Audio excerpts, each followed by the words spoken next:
में आप लोगों को क्लास 10th के अवतल दर्पण और उत्तल दर्पण में अंतर बताएंगे, जो कि बिहार बोर्ड मैट्रिक के लिए बहुत ही जरूरी है और यह 5 नंबर में आता है फिजिक्स में।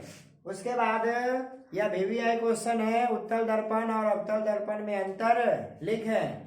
तो आइए हम लोग देखते हैं, और ये 2024 एग्जाम के लिए बहुत ही VVI क्वेश्चन है, यही क्वेश्चन 2024 एग्जाम में रहेगा। तो आइए देखते हैं, अवतल दर्पण एवं उत्तल दर्पण में अंतर लिखें। Right the difference between concave mirror and convex mirror. इधर लिख दिया अवतल दर्पण कनकेव मिरर और इधर लिख दिया उत्तल दर्पण कन्वेक्स मिरर।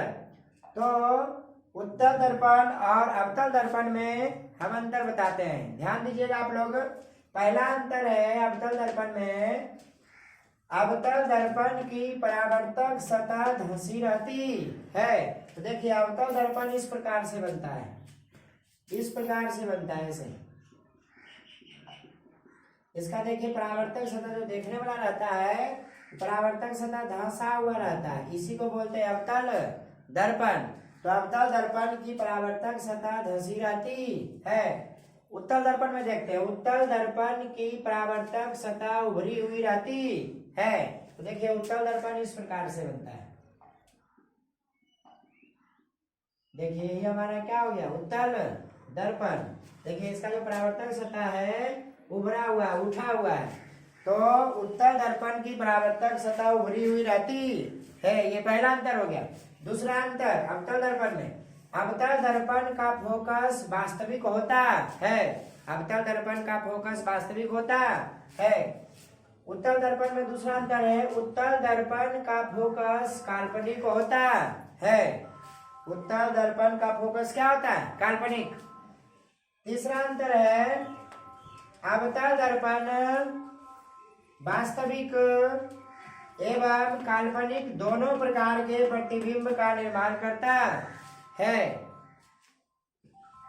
तो अवतल दर्पण वास्तविक एवं काल्पनिक दोनों प्रकार के प्रतिबिंब का निर्माण करता है। वही उत्तल दर्पण में देखेंगे, उत्तल दर्पण केवल काल्पनिक प्रतिबिंब का ही निर्माण करता है। तो हम समझे कि अवतल दर्पण में काल्पनिक और वास्तविक दोनों प्रतिबिंब बनता है, लेकिन उत्तल दर्पण में केवल काल्पनिक प्रतिबिंब बनता है।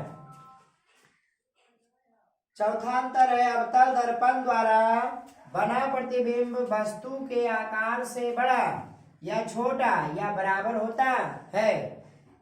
अवतल दर्पण में वस्तु के बराबर बनता है, वस्तु से छोटा बनता है, वस्तु से बड़ा बनता है। उत्तल दर्पण में देखते हैं, उत्तल दर्पण द्वारा बना प्रतिबिंब वस्तु के आकार से छोटा बनता है।